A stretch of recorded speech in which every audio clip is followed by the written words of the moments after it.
Am I the a-hole for telling my wife's friend that her taste in men is the reason she's a single mom? I, 29 male, have known my wife, 30 female, and her best friend Jess, 29 female, since we were all 11. We attended middle and high school together, but I wasn't in their social circles at all. I was always one of the sort of nerdy, awkward kids, and the two of them were both very popular.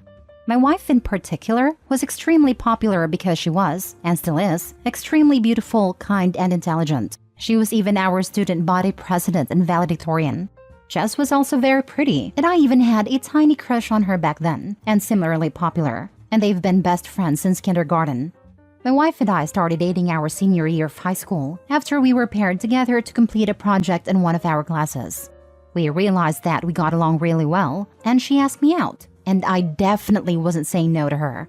But Jess, from the very start, did not respect our relationship and firmly believed that my wife could do much better. She has, in a decade plus since, consistently told that my wife is out of my league, that I was lucky she settled for me so young, and that my wife belongs with a more attractive and successful man. Now, I'm the first one to admit that my wife is out of my league. She's far more attractive, makes more money, and is just generally an amazing human being. But hearing it so often doesn't exactly feel good.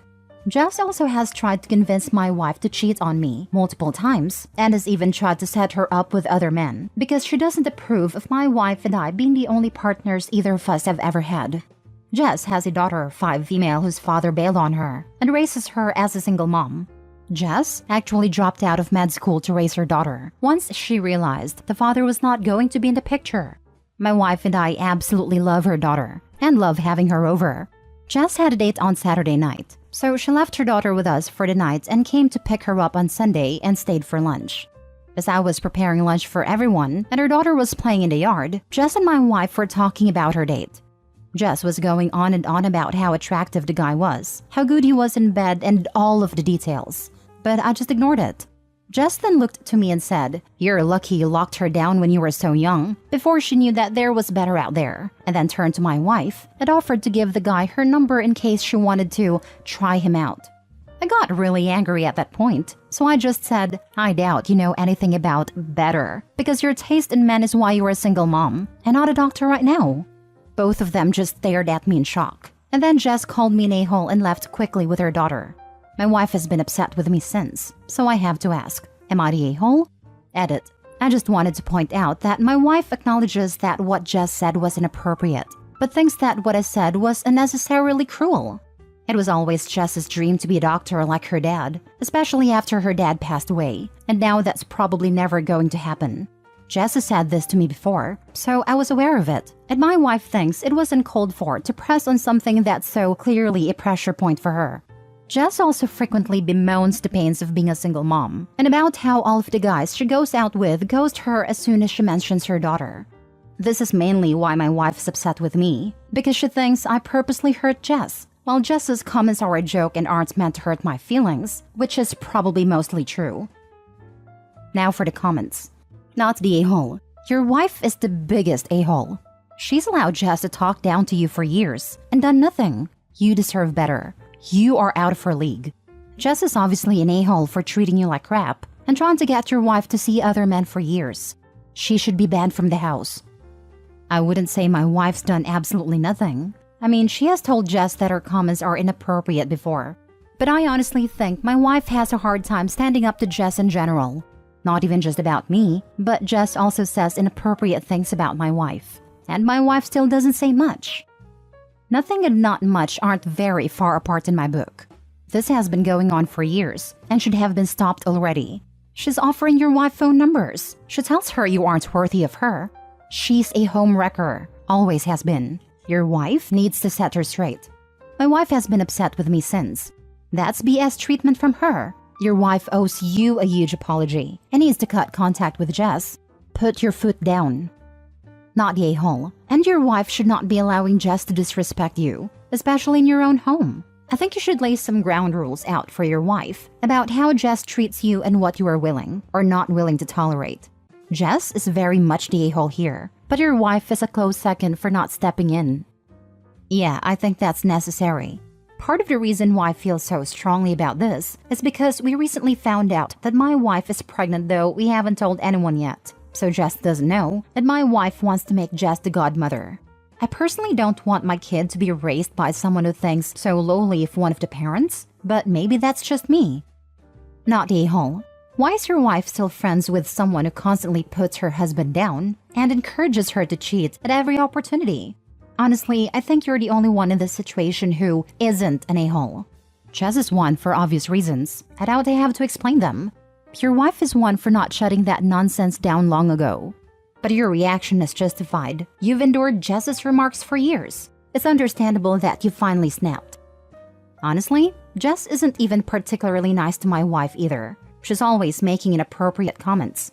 I didn't include this in the post because I didn't really feel like it was relevant. But my wife told Jess about the crush I had on her when we were younger. And Jess always tell my wife how she could have had me if she wanted, and that she's lucky I never tried to take your man.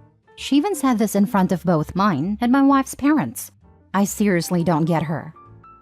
Good Lord, this woman just gets worse and worse. I think she's actually trying to start drama between you and your wife. She's a turd stirrer for sure. Next story. Am I the a-hole for opting out of my best friend's wedding because they didn't invite my girlfriend?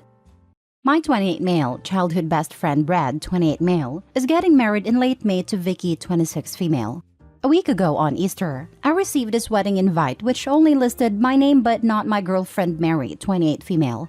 For context, Brad, Mary and I have known each other since high school. We were in the same friend group.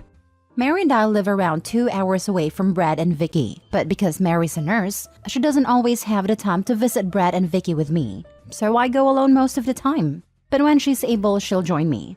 Mary has met Vicky and seen her around 10 times in the past 4 years that Vicky is with Brad. Mary and I have been together for 6 years total, and we do plan on getting engaged and married once we are financially settled.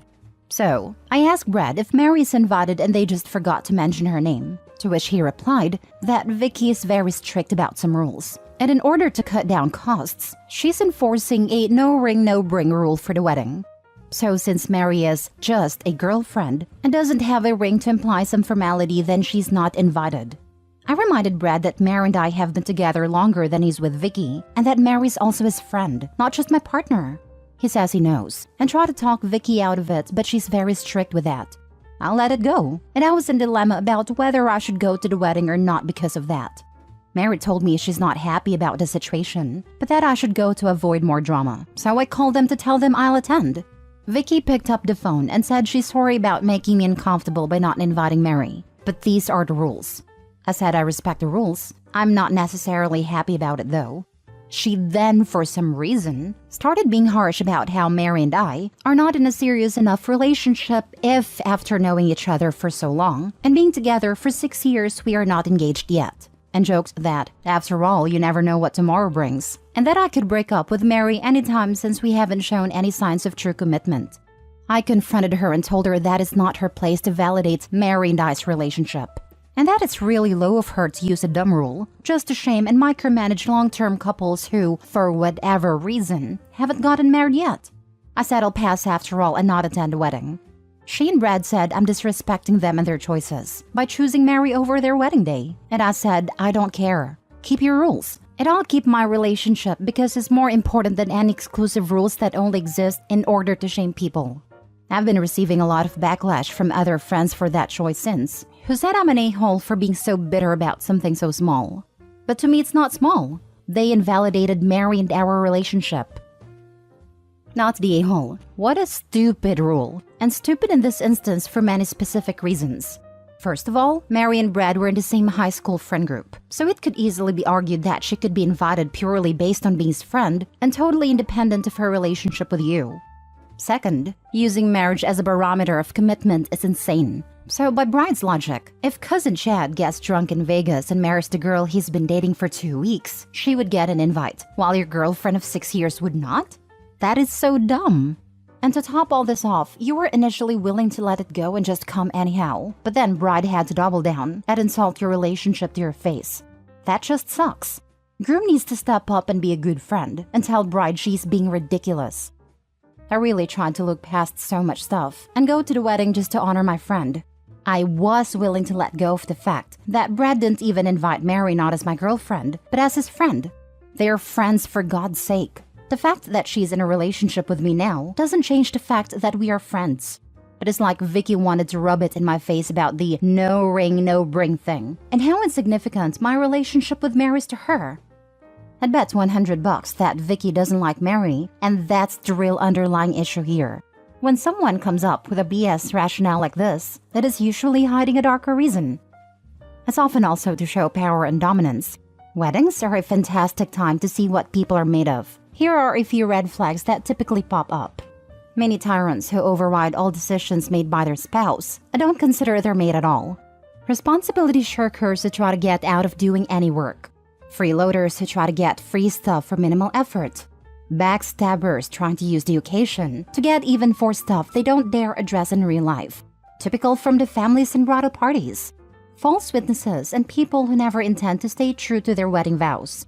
Attention hogs who try to make the process and party all about themselves, etc., etc., etc. I've known people like Vicky who get engaged and suddenly look down on anyone who isn't engaged or married, no matter how long a couple has been together. I had an acquaintance who banned all single people from her wedding, even though her fiancé was planning to have several single friends in his wedding party. Some of them had partners for years. The bride said to me that married people shouldn't be around single people. The last time I saw that couple, they were arguing about her rules for their wedding. It's super silly. Last story. Am I the a-hole for supposedly lying about having a son? Everyone involved here is in their late 20s to 30s. So last Christmas, my wife and I threw a Christmas party. A friend of mine I've known half my life, Rick, asked the day before if I could invite a few friends, which we thought was a bit inconvenient but agreed. One of these friends, Mila, brought a little boy with her, could not have been much older than 5. This was not a party for children, and I wish someone would have told me first that a child would be coming, for my wife and I would have advised against it. At a party, Mila's son played up a lot, and at one point was having a full-on tantrum while Mila was in the bathroom. I tried to calm him down, showing him some pictures of our dog we had in our fridge, and when Mila came back she was very grateful. She asked me if I had any children, and I told her I had a 7-year-old. We spoke briefly about our sons, and then she and her son went out to the garden where most of the guests were. The problem is that, in 2021 we lost my son. It was heartbreaking for me and my wife, and not something I wanted to divulge to a stranger. My wife and I still consider ourselves parents, and I would have thought that me being a parent might have been reassuring for her. However, Rick has since begun dating Mila, and has wanted to introduce her to our friends again. The topic of our Christmas party and our brief exchange in the kitchen came up when Rick informed Mila that my son had been dead for over a year. Mila now considers me to be a liar and untrustworthy and is not interested in seeing me again as she thought we had bonded over our sons. And Rick is annoyed he had to be the one to tell her about my dead son and demand I apologize to Mila for misleading her, which my wife finds insulting. On one hand, I do not think I did anything wrong. She was a stranger to me, and I doubted I would ever see her again. But I know this is causing tension in their relationship, and I do not wish to make Rick's life worse. So I am wondering if I should just apologize to keep them both happy. Am I the a-hole? Now for the comments. Not the a-hole. Your wife is right. This is insulting. You don't owe anyone an explanation or apology. You are not obligated to divulge the death of your young son to anyone. Ever. Thank you so much for your comment. Your friend Rick is an a-hole. Some stories/secrets aren't ours to tell. His girlfriend Mila is also an a-hole. She clearly needs to reevaluate herself for getting mad and expecting an apology for something that doesn't concern her. Bonding over a 10-minute convo is bull. She's just looking for a fight. I'm sorry for your loss, OP. Not the a-hole. I think Rick is an a-hole, but not for telling her. This woman became a big part of his life, so he expected for her to spend a lot of time around Opie and his wife. They told her of the son's existence, and naturally, she expected that the son would be making an appearance sooner or later. I think telling her beforehand, so she's not constantly brought up their deceased child, or asking to see him was the best thing to do, rather than Opie to admit the truth over a double date or a barbecue. He's an a-hole for not immediately kicking this woman to the curb when she heard his friend lost a child and her first thought was, how dare he lie to me, and not how devastating for him. He's an a-hole for being annoyed he had to be the one to tell her, instead of understanding why his best friend for decades might not have dropped it at the middle of the Christmas party. I hope he might have history with this dude, but he sounds self-centered as heck, and now it sounds like there are two of him. It might be time to reevaluate this friendship. Not the a-hole, and Rick is a terrible friend. Sparing you having to be the one to explain that your son is dead should be something he is happy to do as a supportive friend, honestly. And Mila needs to get over herself and not blame you for anything. Her reaction was so cruel. I wonder if she'd told her son about how he'd get to meet your son, and now she's mad she has to explain death to him? Wouldn't justify this behavior, but it might explain it. I think he believes I lied to her to avoid an awkward conversation. So now he is annoyed he was the one who had to have that conversation. Honestly, I wish they had not been talking about my family at all. I had not considered that. It is possible. I have not been told they were planning to have the boy meet up with us again, but they did not mention that he would be attending last time either, so I suppose I cannot rule it out.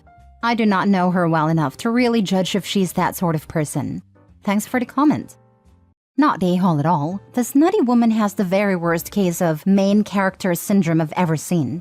And Rick's behavior in this absurd situation is unforgivable. The fact that he didn't shut her down immediately says it all.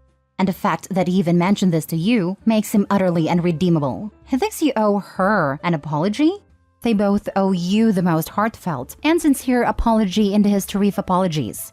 You wonder if you should apologize to them to keep the peace. Here's the only piece of advice, words to live by actually, that I can offer. The person who's being pressured to keep the peace is never the one who is threatening the peace in the first place. Being friends with these bottom dwellers will ruin your peace, and I'll bet your wife would agree.